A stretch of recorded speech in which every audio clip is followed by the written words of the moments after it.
Hello everyone. My name is Krishna Kumar Singh. I'm from Elets, and we are continuing with that last session of the today. And the topic is role of faculty in creating pedagogical environment more innovative and creative. So with me, we are having Dr. Sandeep Sancheti, Vice Chancellor, SRM Institute of Science and Technology. Welcome, sir. Sudhanshu Varma, CEO, Bennett University. Welcome, sir. Dr. Siddharth Jabade, Vice Chancellor, Vishwakarma University, Pune. Professor Dhrubajyoti Chattopadhyay, Vice Chancellor, Sister Nivedita University, Kolkata. Dr. Ruchi Agarwal, Senior Researcher, Indian School of Business, Hyderabad. And one more speaker is about to join, Professor Lalit Kumar Awasthi, Director, NIT Hamirpur. So, starting with that opening remark, I'll start with the Sandeep Sanjay sir. That I have a question: that how the pedagogy of the education differ from the post-COVID era? So, Dr. Sandeep sir.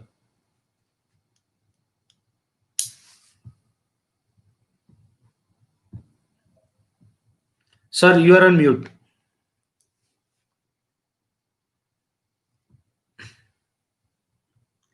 Okay, is it fine?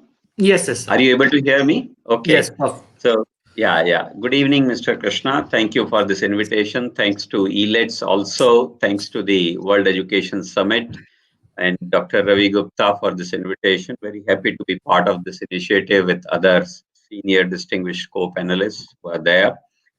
I think the theme for us is the role of teacher in the new pedagogical environment for more innovative and creative teaching learning. We are talking about that. And therefore, I'll try to define the role of teacher. It's a different thing that these days as a senior leader, vice chancellor, I don't get to teach much, but I must say that the teaching, learning, the concepts and the pedagogy, everything is changing.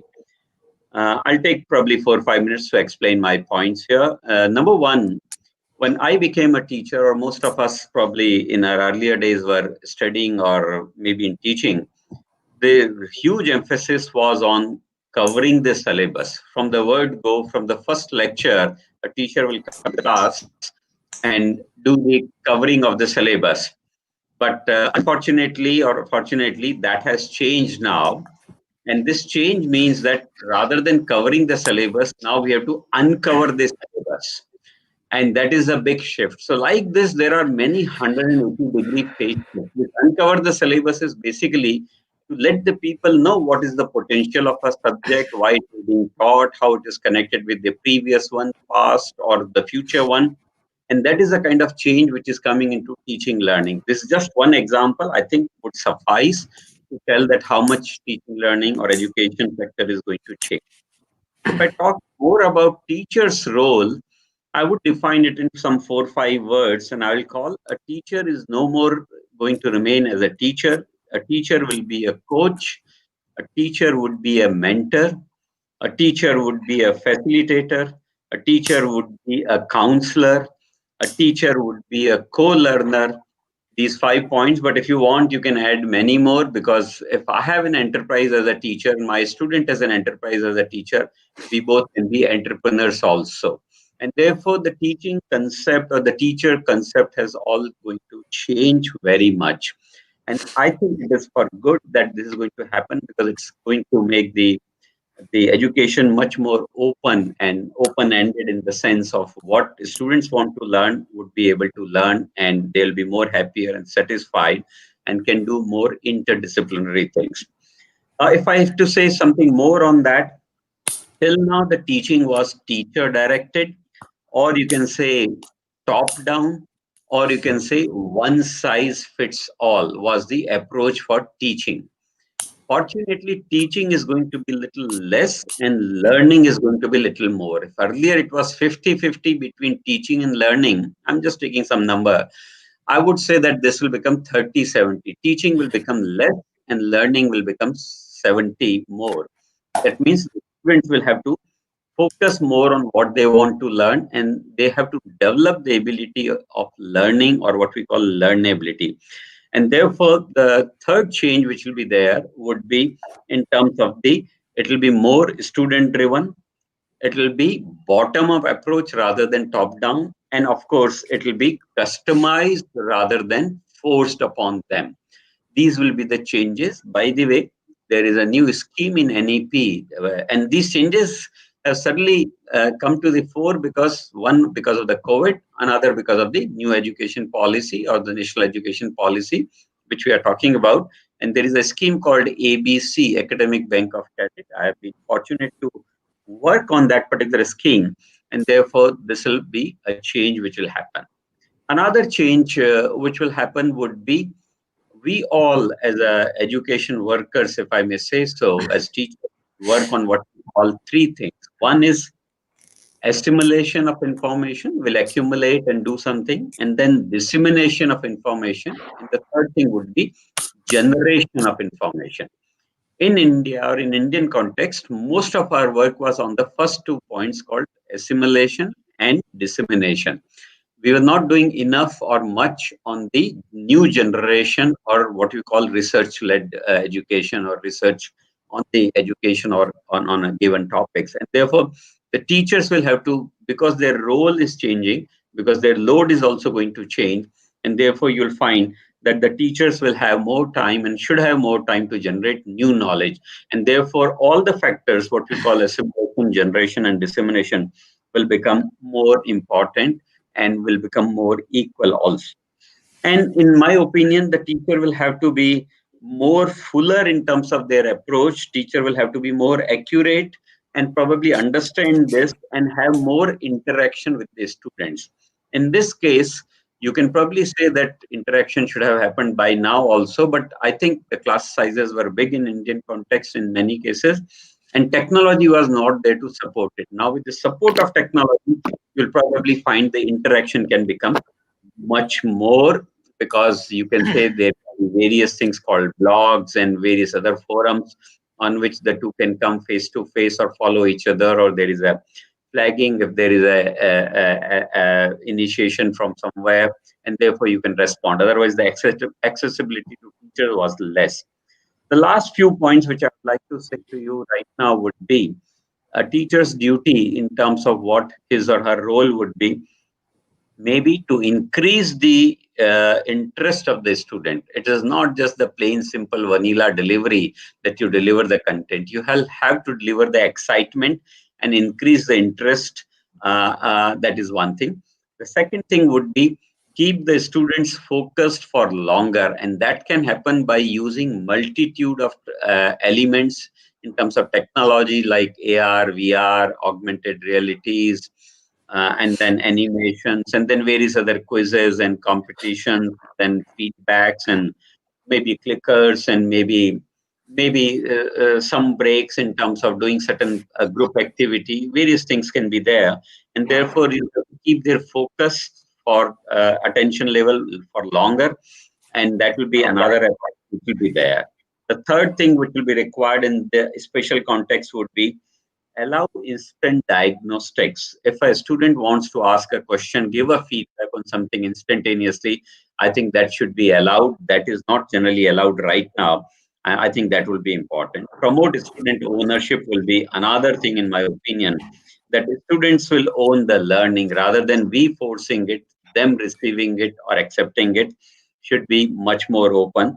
And then, of course, the last thing would be that, as I said right in the beginning, one size fits all is the challenge. I may be a slow learner, and Professor Varma may be a fast learner, let's say, and we should be differentiated, though we may be in the same class. And therefore, you can say that the pace of learning, medium of learning, time of learning, I think those kind of flexibilities will also be there.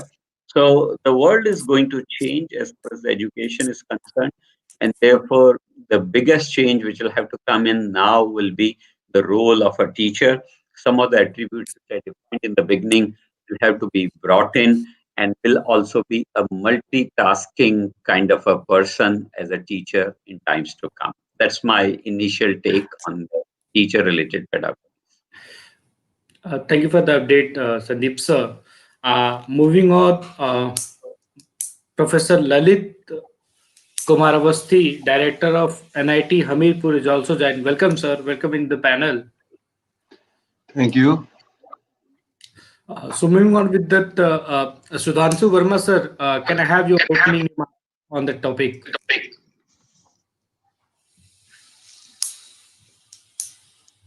Sir, you are on mute. I said, first of all, thank you a lot for inviting me on this. Secondly, I think I am the odd man out because I am neither a professor nor a teacher. So let me come from a totally different angle because I think what Dr. Sancheti said is very, very valid, and a lot of those points cover most of what one will think of. Let me come from the side of if I was a student or as I am a parent of a young student. In the post-COVID area, where do I see this thing going, and how is my child as a student going to continuously be involved in what they are learning or what is being taught to them, and how do they not feel the lack of a physical face-to-face classroom? The one advantage I think which teachers of this time have, which our teachers didn't have, was both the teachers as well as the students have a huge access to a huge amount of information and cutting edge technology, whether you look at it from student side, whether you look at it from teacher's side. The second thing is, and I think it's both an advantage and a challenge for today's faculty, is that this generation of students is all about visual, and they are very quick at adapting to all kinds of new technologies which come up. Which some of us, when I say some of us, I, of course, am not including Ruchi in this because we are a different generation. Dr. Sandeep and me are a different generation. We still may feel it we find it, a bit challenging that if I press this icon, if I press this button, what is going to happen? Will my file get saved? Will it get destroyed? But believe me, I've seen my daughter do this, and she's in her second year right now in college. It takes her all of maybe 5 minutes to crack a new gadget when it comes home, or if she goes to her uncle and aunt. So the challenge on the faculty side will be that when they are connecting with the students through technology, they need to come out very, very confident about the gadgets they are using and the kind of material they are disseminating through those through the use of technology. And therefore, I think as a part of universities, primarily it should be our duty to ensure that all our faculties are extremely comfortable, whether it's a Microsoft Teams platform, whether it's a Zoom platform, whether it's a Google Meet, etc. Because one strong belief that I have,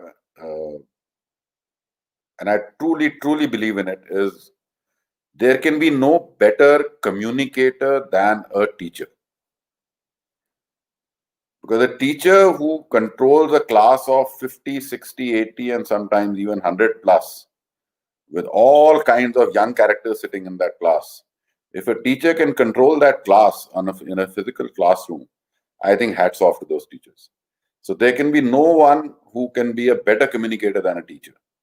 Now, the advantage which they can bring of that ability to communicate as an underlying principle needs them to be comfortable in this new era of technology being the primary driver of imparting learning and education. And if we can do that, I think innovation is nothing but doing the same thing differently. And there is a huge amount of knowledge, gyan, which our teachers at our times have given us, and which teachers of today can in fact do it even better because they have access to so much more than what our teachers had.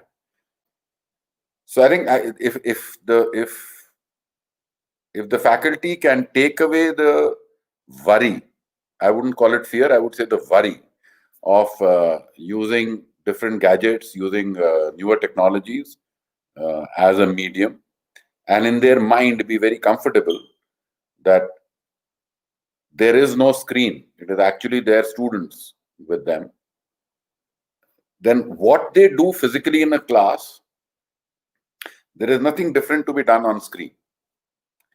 And I think, as what Dr. Sancheti was saying, there's so much of technology available that whether your face is being seen on the screen or your gadget screen is being shared, you can do the same writing, drawing, graphical presentations on the screen that you would have done on a whiteboard or through a slide projector in a physical class.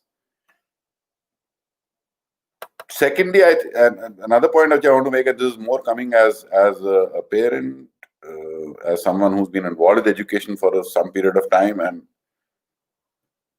is what stops a teacher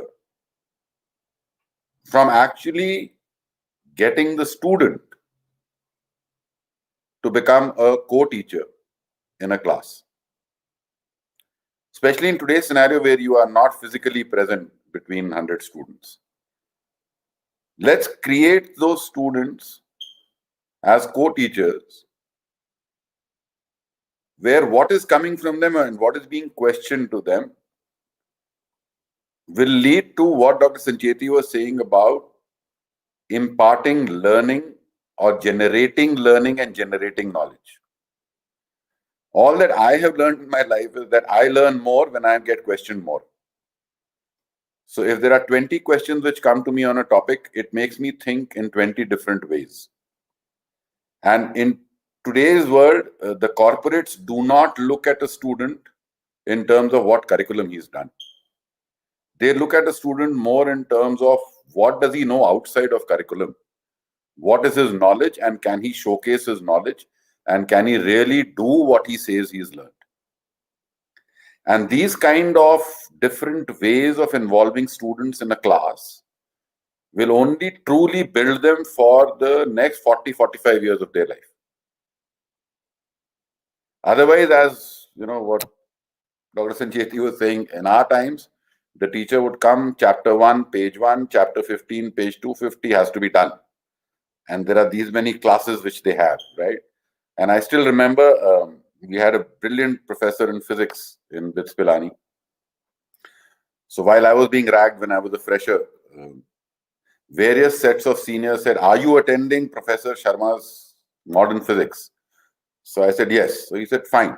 This is my notebook. So take this, this will help you." So I didn't realize how it will help me.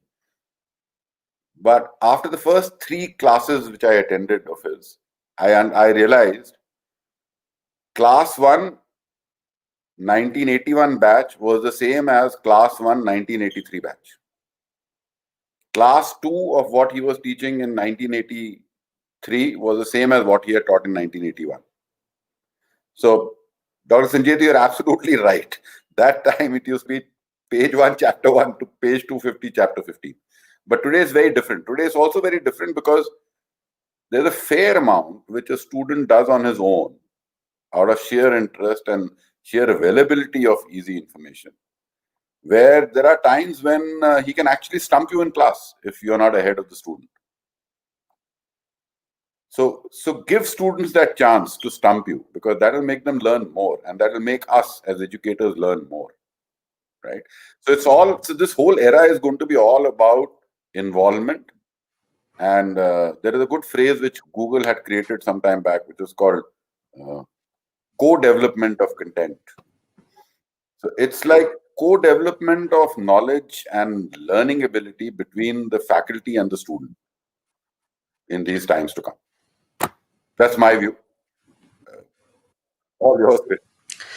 Good view, sir. So moving on to Dr. Siddharth Jabade, Vice Chancellor, Vishwakarma University. Can I have your opening remarks and on that same topic, sir? Dr. Siddharth. Yeah. Thank you so much. Thank you to Elets as well as Mr. Gupta, Mr. Dahiya, and World Education Summit for this opportunity. Also, distinguished co-panelist members. I have few thoughts on this. First of all, I must say this is a very thoughtfully selected title of role of faculty in creating pedagogical environment, more innovative and creative. So firstly, point number one, if we go back to the etymology of the word pedagogy itself, it says it in 16th century, it is the science of teaching. And when you say in 16th century, it was more of a teaching because it developed as a science of teaching. And over the last 400 years, we have seen going through different industry revolutions. We are in the fourth industrial revolution, also Renaissance period, and all those have gone through. So more of today is a learning, which is both the involvement. It is not a one-way process. It is a two-way process. And when we say the environment, so we can think of this as a ecosystem of the pedagogical ecosystem of where the learning takes place. Point number two, over these 400 years, and as we are in the industrial revolution, fourth industrial revolution, we see 21st century skills as the World Economic Forum they keep publishing it. And now we see some of those top competencies are creativity, then complex problem solving, correct, and collaboration. Also, there are some other C's in terms of communication, so on and so forth, curiosity and all those. At the end of the education, because in any education, ultimately the objective is to provide knowledge, then provide skills, and knowledge and skills become the kind of a combination will be the competencies. At the end of the day, some of these competencies, which are on the topmost list of World Economic Forum and everywhere in the industry, that is something which is needs to be achieved in this. Now, what is the role of a faculty in this? Because if we say the pedagogical environment, or rightly, more accurately, as the ecosystem, who are the constituents of this? And the constituents of this are A, naturally the learner, B, the educator or the faculty itself. Now there are so many terms as a teacher, faculty, facilitator, coach, so on and so forth. Another is content. And the next one is in this world. And as you were saying, in this COVID area, resources has become something. Resources means the technology, because it is not only brick and mortar, it is also technological, digital part that is there. And now we see this constituents or these components, we see the fast change in this. And all our innovations in the pedagogical environment or pedagogy and a role is a function of this change, because anywhere faculty and the educationalist, we have to follow the contours of change. And what are those changes? To name a few, in the learners, we are dealing with millennials. Millennials are the ones who have a different characteristics. And as the previous speaker said, we come from different age group, and now also generation gap has reduced from 21 years to maybe 5 years because of the access to information and knowledge. Therefore, they are millennials. The attention span has decreased. We will see of the order of 7 to 8 minutes is the attention span in the digital world. It is well established facts. Learners, the millennials are more empowered because of the access to information, democratization of the information. Lot of information is available. Second component, of course, there are many of those, but name a few. Educators their role is changing, as already stated. He is a teacher, but he is also technology-enabled teacher, far beyond the OHP or the slides or only merely the PPTs. Many of the other gadgets like AR, VR, augmented reality, virtual reality, immersive technologies, they are available at the disposal with the educator, correct? Then the content, the nature of the content has also changed, because many things, of course, some subjects will always need the fundamentals which one cannot compromise, but the nature of the subjects is becoming interdisciplinary, multidisciplinarity is there, and that nature of content is changing fast. And the last is resources. As you say, far beyond brick and mortar classroom, we have the digitalization as a part of Industry 4.0, as well as industrial revolution. Digitalization is there. Now, this is the concept. I would say these are the factors. And what is the role of teacher now in this case, and as a faculty in creating this environment? So one of the roles, of course, it is very well put forth before, but I would like to add in this. One of the roles is point number one. The world has become uh, the master of individualization and virtualization, because that is the norm and that is where everybody is moving through. Therefore, even if we are in a class or the students are in a class of 60 or 40 or whatever, individualization and individual pace and how one can move forward individually at the pace of a learner, which is comforting and based on the understanding and interpretation of the concepts which could be applied very well in the real life problem.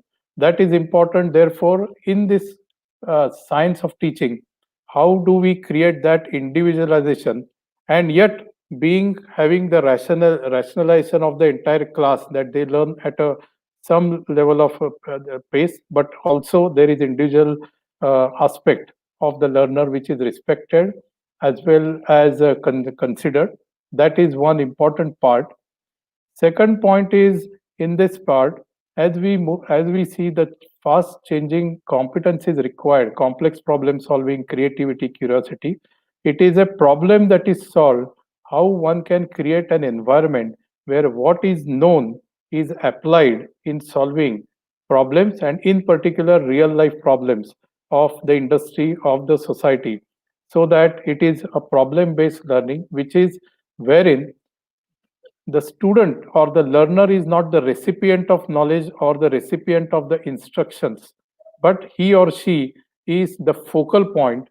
And in this case study based learning, or all we whatever we call, he or she is as if they are the ones who are at the focal point and they are solving it, as if they are the CEO of the company, CEO, or at the focus of the problem. So that is where this is important, to have the problem solving aspect in terms of bringing in the innovation in the classroom rather than teaching innovation and applying it. So that is point number one. Point number three is also importantly how to collaborate, cooperate, and operate, and the value and the ethics. Because as we are moving forward, we see the value system or the ethics are playing very, very important role. And in this pedagogical environment, in the class, how one can help students work with each other, collaborate and cooperate, understand each other, and then work together. That is there, which is very essential. And to that effect, some of the aspects are wherein another last point which is important is design thinking, because design thinking is in a way the way of teaching, learning, or way of life, in terms of identifying a challenge, in terms of gathering information, then analyzing information, synthesizing it, and arriving at a solution. So those aspects as a teacher can build it, so that the problem solving aspect, curiosity aspect, these are well inculcated in the classroom itself. And to that effect, very importantly, beyond conventional teaching, which is essential concepts, there has to be a pipeline of the problems, real life problems, and that innovation pipeline, which could be integrated by the faculty in the education.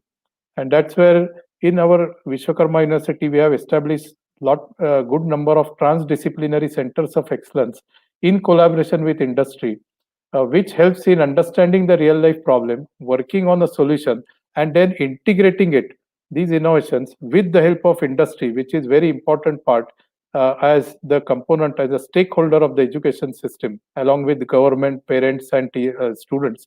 And then how do we bring it in the curriculum, so that we have the real life problems solved and their learnings brought in the classroom along with the other information.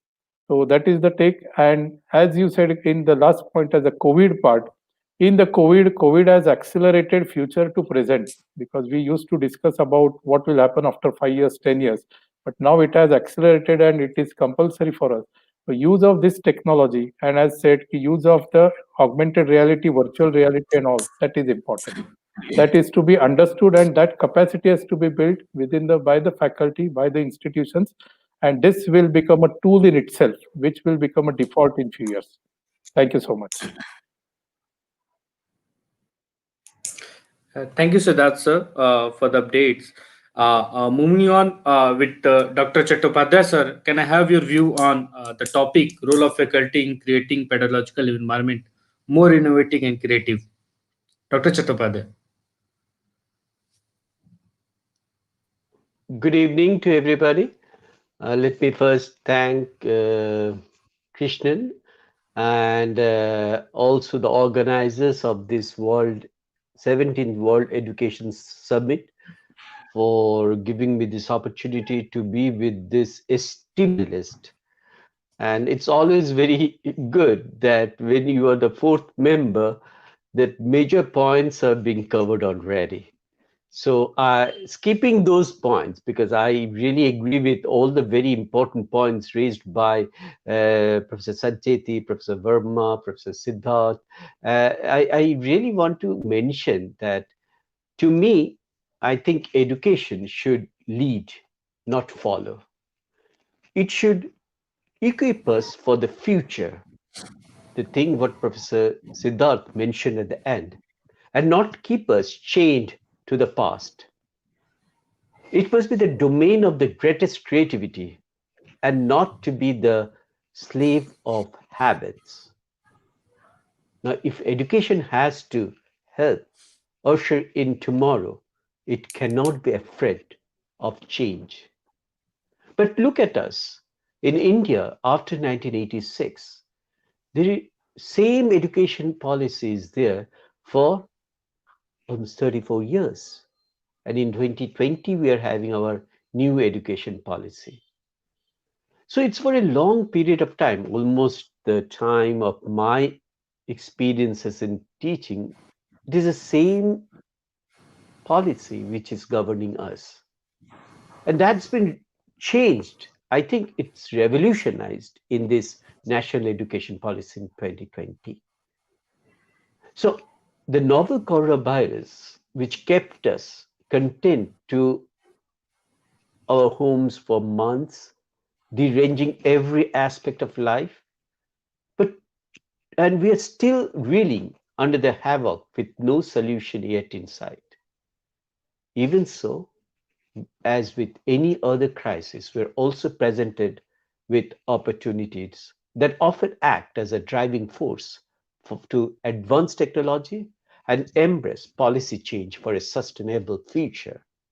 In that context, this change in this policy being suggested in NEP 2020 is really something which I'm sure is going to help us to actually discuss about this new pedagogical environment for faculties in innovative and creative.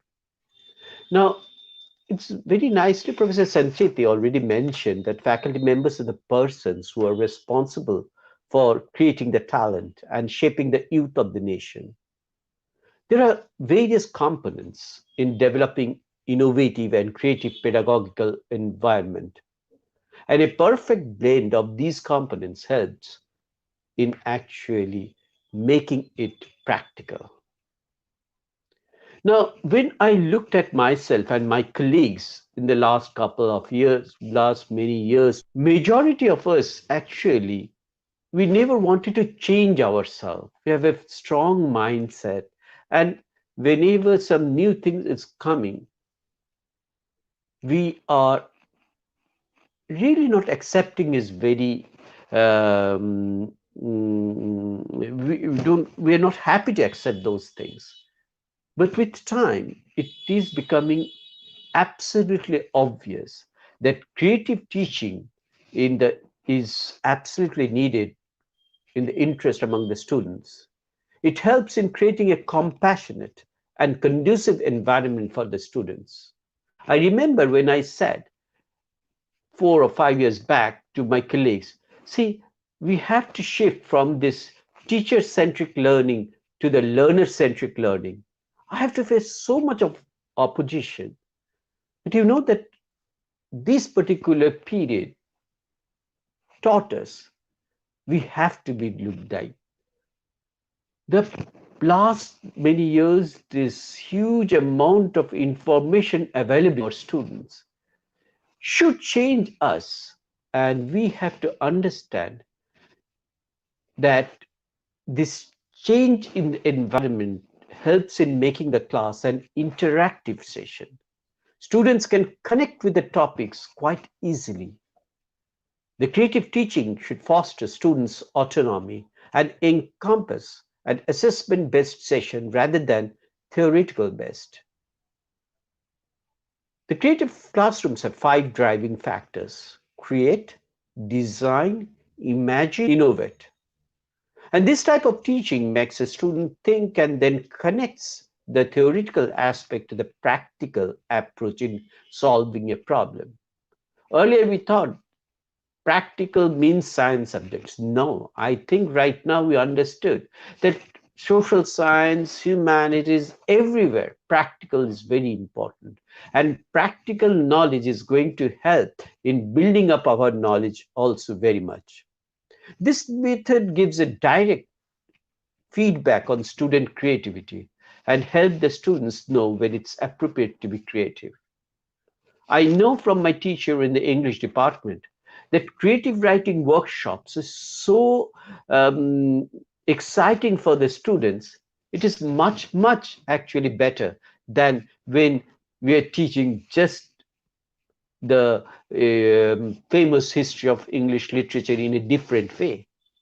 But through these creative writing workshops, it could be taught in a much, much better way. In creative teaching, the instructor discusses the myths and stereotypes explicitly with the students and helps in experimenting with activities that spurs creative thinking. Now, to me, while developing such innovative and creative pedagogy, it is quite important that teachers should develop and nurture their own creativity. So we have to first develop ourselves. The teacher should be able to create instructional strategies, models, and methods as much as possible in a variety of domains. They should be able to model creativity in the way they speak and act. Teachers should be able to share their own work or projects with the students so that they understand what exactly their instructor means, and this in turn develops a positive psychology among students. And this term psychology is very, very important for us, the teachers, to consider all the time when we are taking the classes. Because classes are made up of students of various qualities: brilliant, mediocre, uh, bad, everything. But who we are identifying as bad, they may not be bad. I could find in my real life, there are a lot of backbenchers are becoming the huge, they contribute in a large way in developing many, many things. One of the prime elements of creative and innovative environment is exposure to other creative resources. Hence, cross linkages with different educational institutes and cultures should be promoted. See, when I looked at the Bennett University advertisement itself, I could learn so much just from the advertisement, how they're putting up the whole thing. If when I really like the way they put up the different materials in their advertisement. So it is mandatory that an institute creates its own creative ritual, which should be a procedure wherein the faculty members should be able to spend quality time in developing their own creative instincts and use those instincts in lesson planning and incorporate them in their daily routine.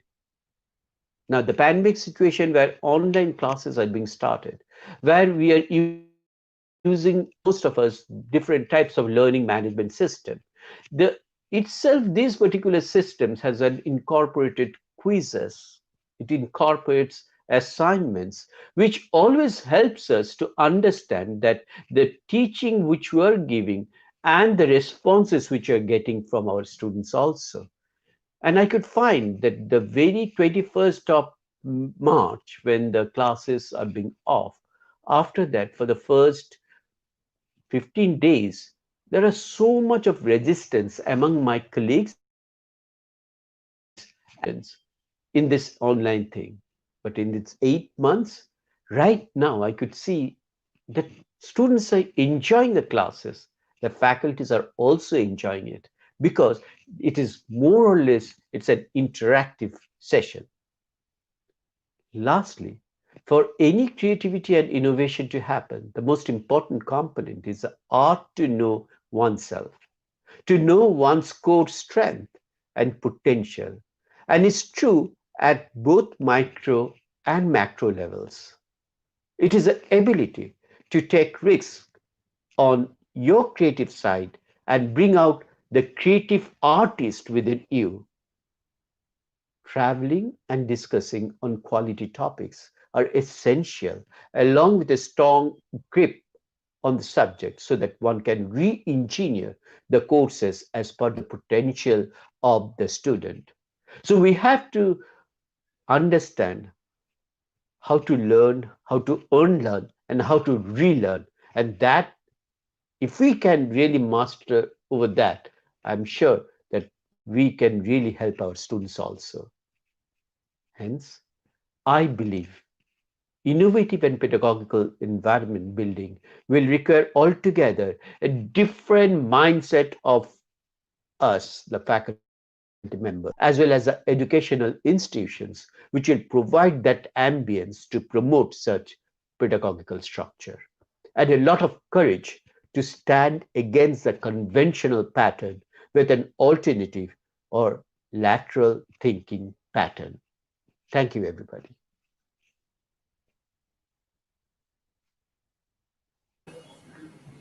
Thank you, Dr. Chattopadhyay, for your insights. Moving on with Dr. Ruchi Agarwal, Senior Researcher, ISB Hyderabad. Ma'am, can I have your view on the topic?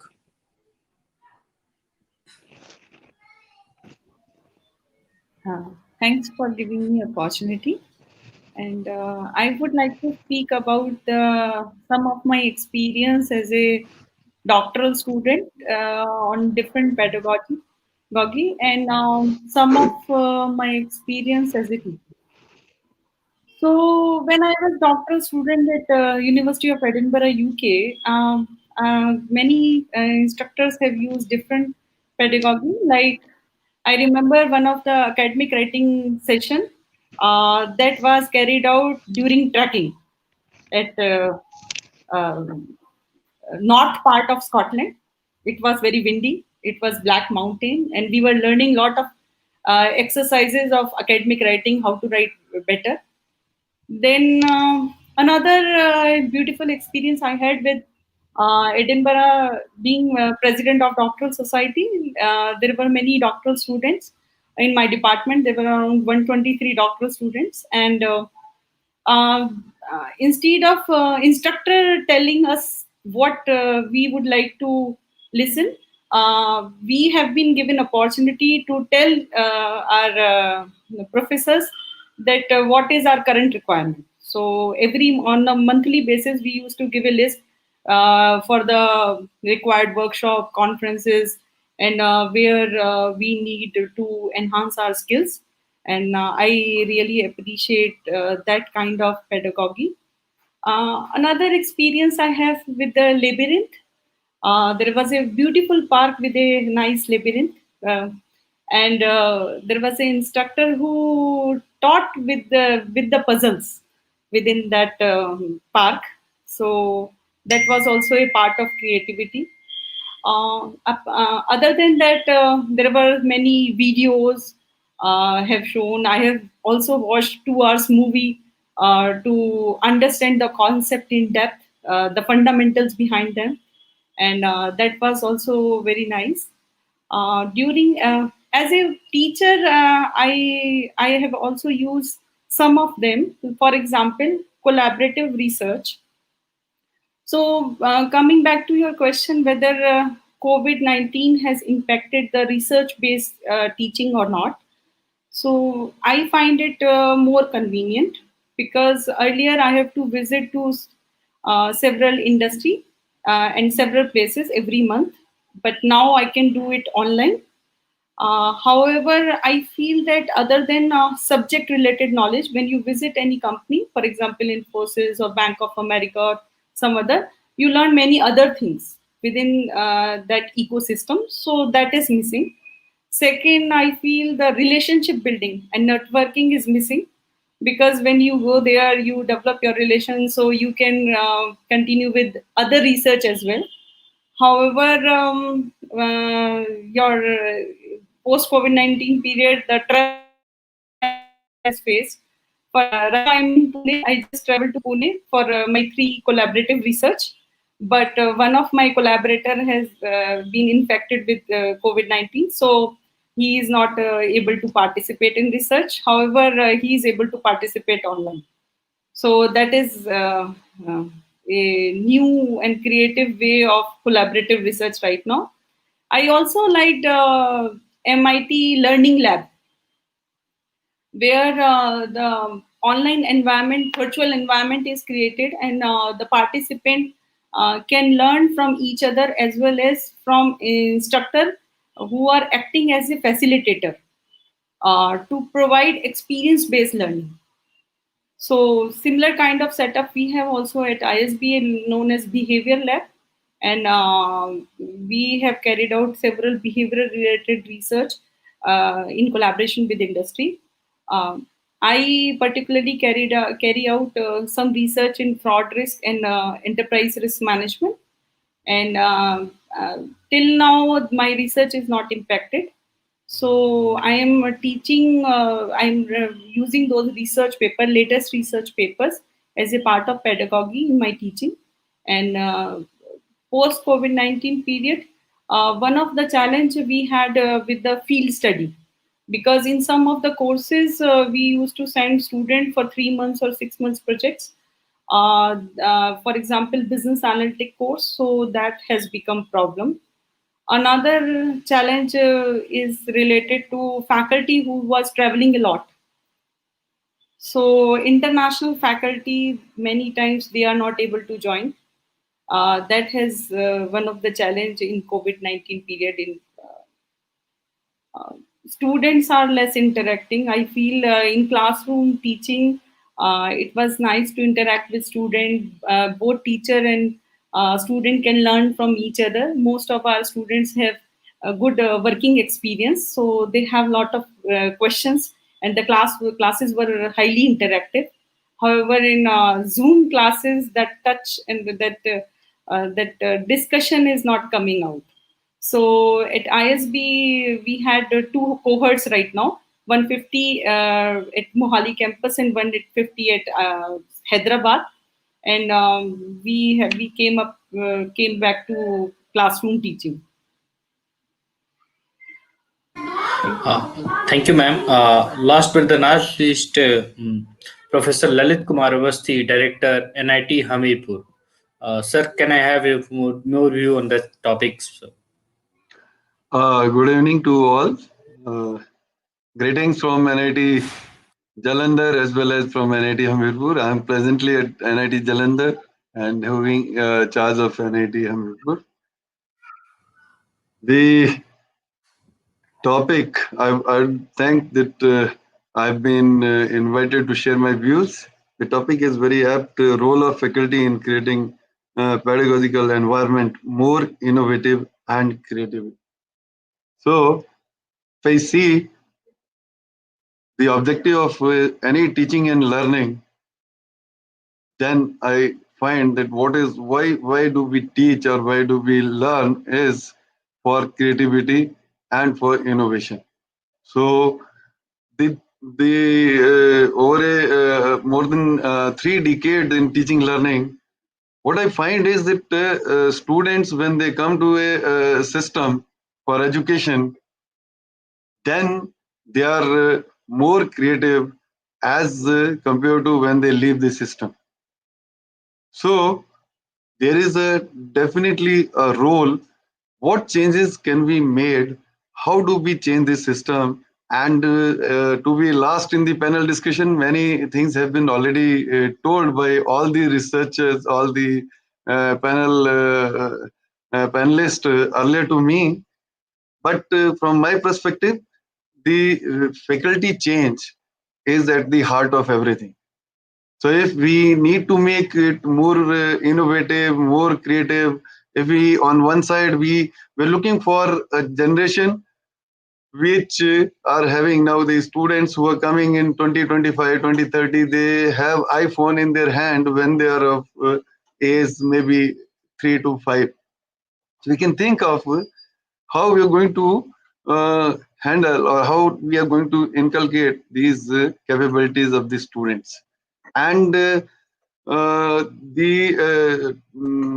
at the top of this is the critical thinking, innovation, communication, collaboration, problem solving, lifelong learning. These are the skills we expect in our students. And how do we put how we go about it at NIT Jalandhar as well as NIT Hamirpur? Some changes we have done, and due to this pandemic situation, overnight everything has changed. So when the students were not in the classroom, the teachers were told that okay, from tomorrow we need to have the online classes. So initially there was some resistance, or you can say some problem with the technology, but with the time it has matured, and now every teacher, including my math teacher, are satisfied with the by using that a tablet and a pen to teach mathematics online. Now the thing is, when we go to just during the pandemic situation only, when we go to online teaching learning, the interaction reduces, and if interaction between the student and the faculty reduces, that will definitely reduce creativity and innovation also. So I think if we continue with the pandemic situation, the flipped classroom can be a good solution, which has been done at NIT Jalandhar as well as NIT Hamirpur. There are so many.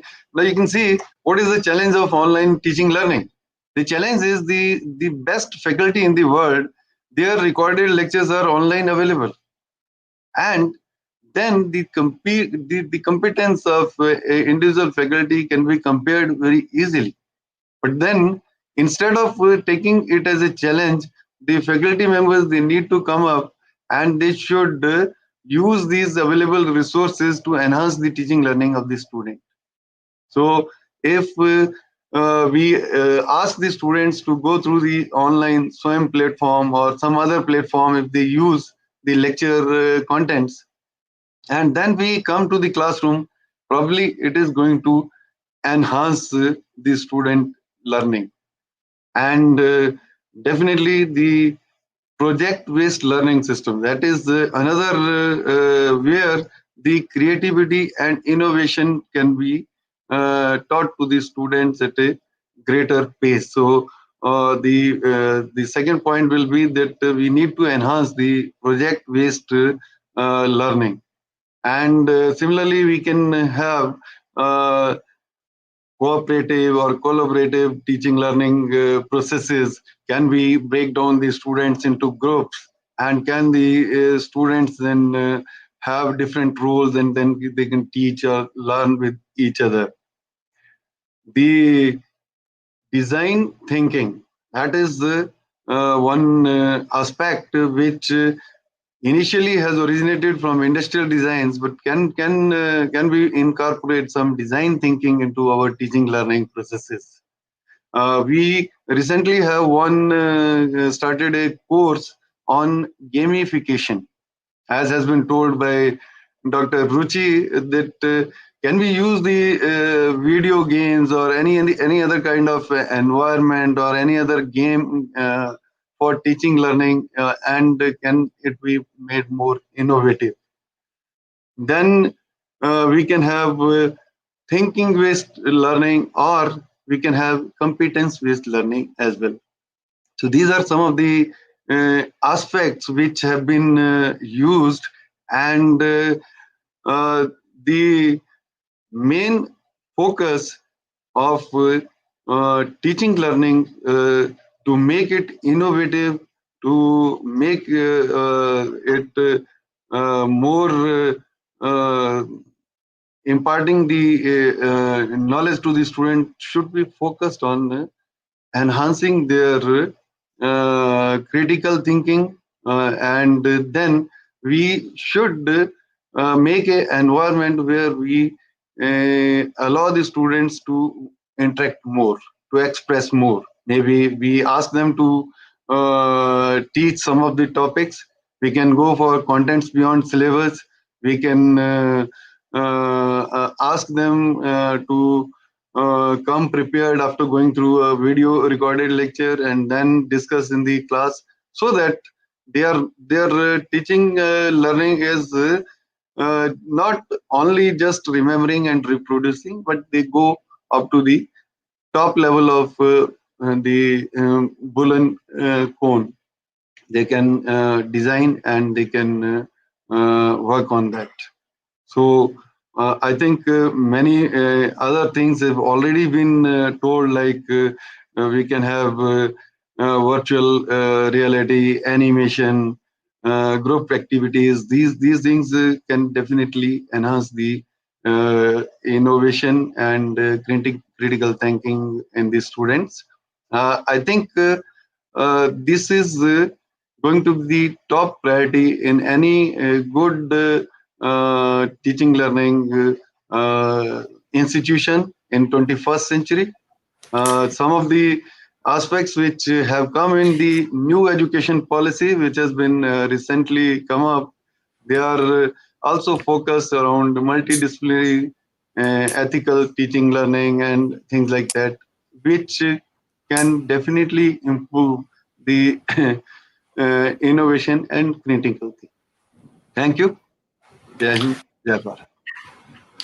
Thank you, Professor Awasthi, for the insights, and all the speakers for their thoughtful views. I received one question, and that question is, how innovative and creative environment can bring new revolution in higher education? So I would like to call Dr. Sancheti sir to answer this question, along with the key takeaway and closing remarks. Okay. Thank you, Mr. Krishna. Thank you, everyone. I think till now we have discussed or focused more on what we call what a teacher has to do in terms of new pedagogies or their role. But let's see the student side, and that is what the question is about. And therefore, a student primarily can be in an online mode or in an offline mode, as we call it, face to face.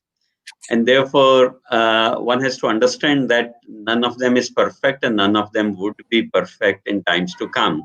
And therefore, the new innovation which we have to have for the students would be that a student will do a hybrid learning, a student will possibly do a blended learning, a student will probably do a mixed mode learning.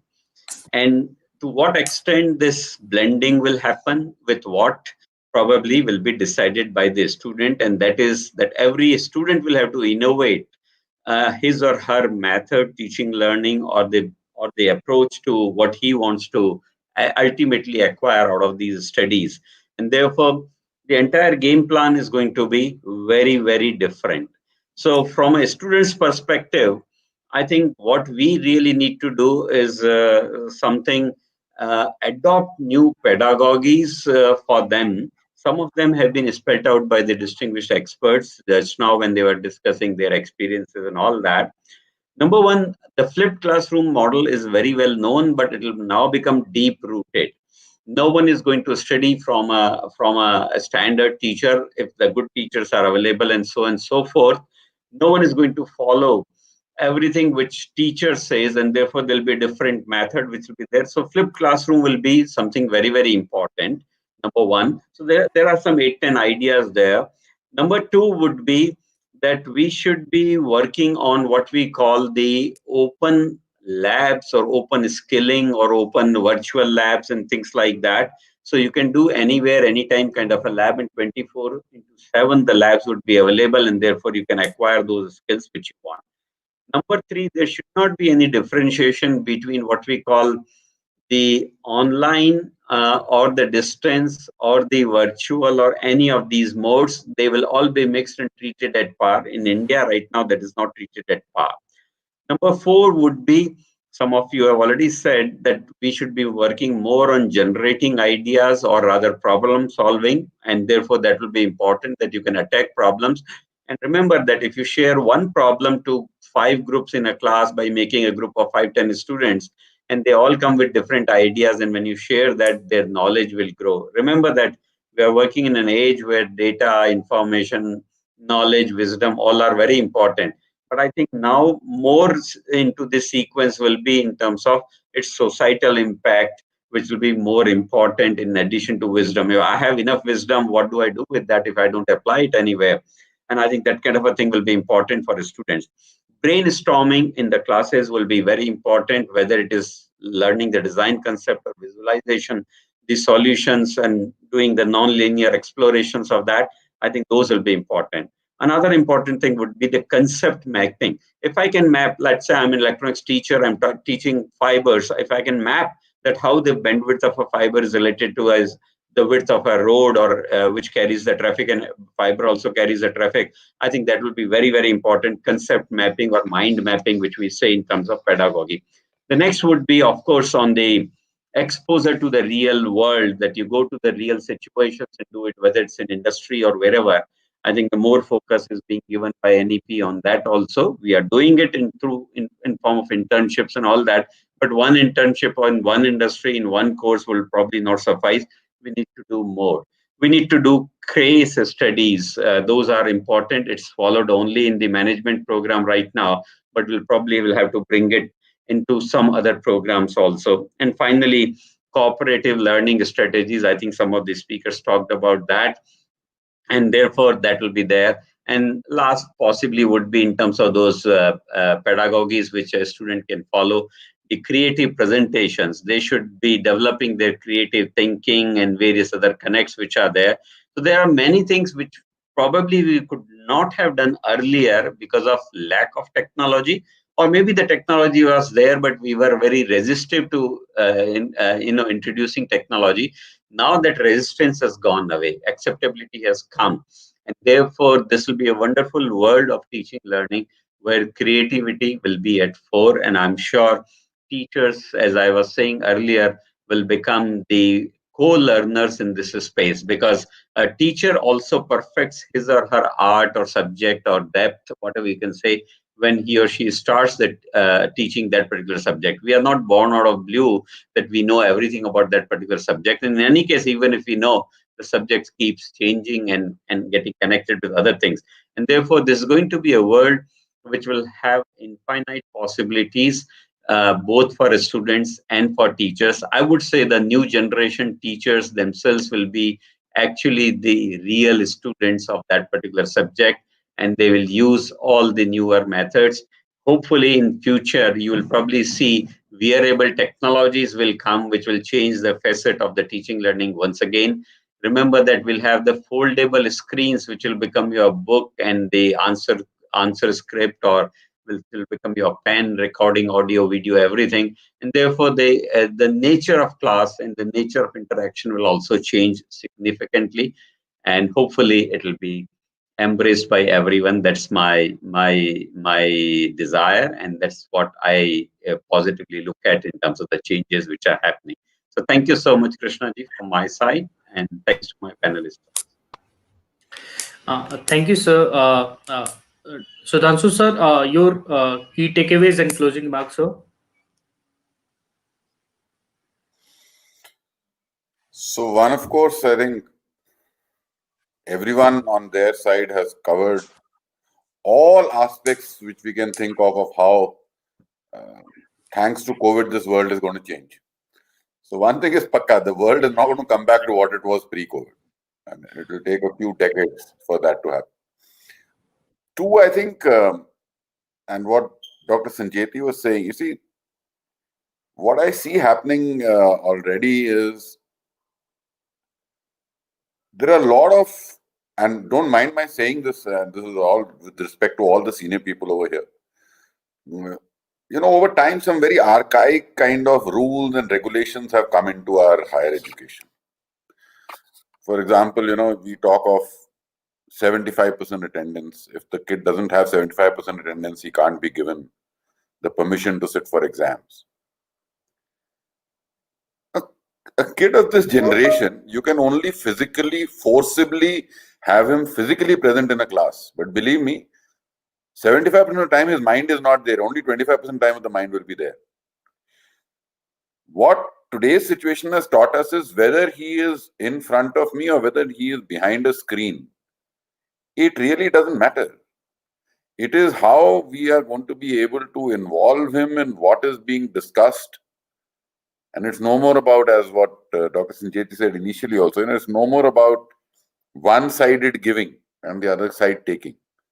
It has to be interactive. If this situation has taught us, and not only in education, even if you look at corporate world, companies which never believed that people could work from home, fortunately have had no choice but to live with people will work from home. And I know of many companies which have already written to their employees saying, some are saying don't come till 31st December. Some have even gone and said don't come till July. I know of a few multinationals back home in US, they've said, do not come to office till August 2021. These are companies which believed that a person works when he is there in office from 9 to 5. And I think that change needs to not be forgotten in the higher education world. My only worry is that, so Dr. Sancheti and others, my request is that, even when this so-called COVID goes away, there are a lot of positive things which this situation has taught us. We should not let it go away.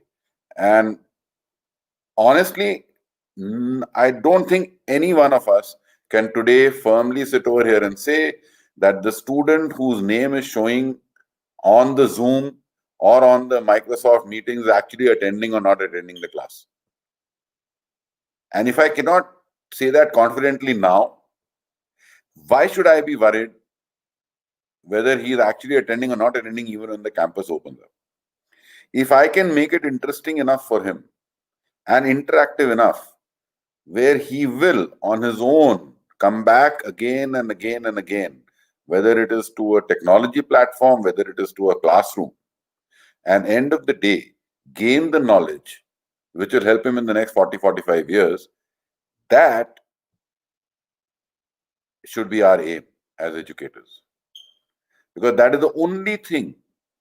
It is only that knowledge and application of that knowledge which will make the student progress as a student, as a professional, and as a human being. And unless that human resource does not progress, our country will not progress beyond a point. So a lot of good things which, thanks to COVID, we've tried, learned, still learning. I think we should not forget them. And the world is not going to be the same normal again. It's going to be a new normal. It's going to be an absolutely different normal. And we should not have some of these. So thanks to this, finally we were told that 40% of your teaching or content can now be online. I think that 40 should soon be made 60 and then 70 and then maybe 100%. And I totally agree with what Dr. Sancheti said. This whole, elder brother, younger brother, or let's say the Brahmin and the Shudra of physical classroom versus distance learning has to go away. And I'm saying this also with a lot of passion because Dr. Sandeep, at that point of time when we met, I was handling the distance education part for SMU distance education. And I think that's a brilliant way of actually getting the GER ratios of this country right. So hopefully the good learnings from COVID will stay. And the new learnings or experiences of what we were not possibly doing right pre-COVID time should also stay with us so that we don't repeat those mistakes again. So thank you very much once again to all the esteemed panelists and Krishna for having listened to me patiently. As I said, I'm the only odd man out in this whole talk. So thank you very much. Thank you, Sudhanshu sir, for your takeaways. Can I have Dr. Siddharth sir? Can I have your key takeaways, sir? Yeah. I think very well said before by both. But effectively, in terms of pedagogy, as we say, how we are at a point where we have to change fast because the change has come to us and it demands. So, therefore, how do we adapt to this situation? How do we acquire these new skills in terms of the institution, in terms of the faculty members, and also in terms of students? And how we most importantly actualize these learnings from COVID, which has also, in a way, enhanced pedagogy or also in some cases brought to fore some of the limitations. But understand this and actualize it in the interest of the student, in the interest of the society at large is essential, and this will become a new model in education itself. And thanks to our NEP, which is in a way also promoting this entirely multidisciplinarity, online education, and all. And that's where we are at this crossroad, and we have to continue this change and also be prepared for this.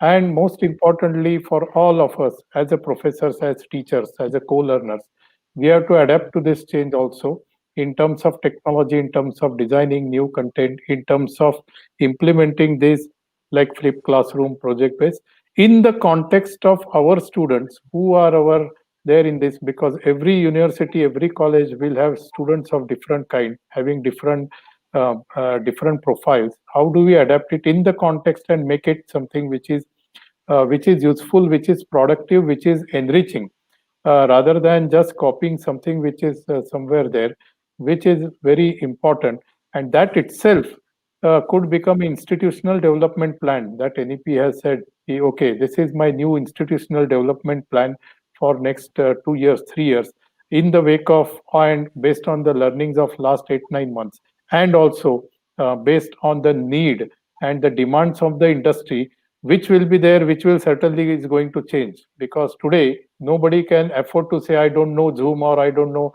Microsoft Teams or something. Correct. So that is something there, and that's where the role of teacher has to change, and a massive capacity development initiative will need to be initiated to make sure that the faculty members, our teachers, are empowered and they are prepared for this change rather than just leaving it to them to learn. As an institution, we need to work out together. And importantly, also, like this forum, we have learnings from different, like so from Dr. Sancheti, Dr. Varma, like all other panelists.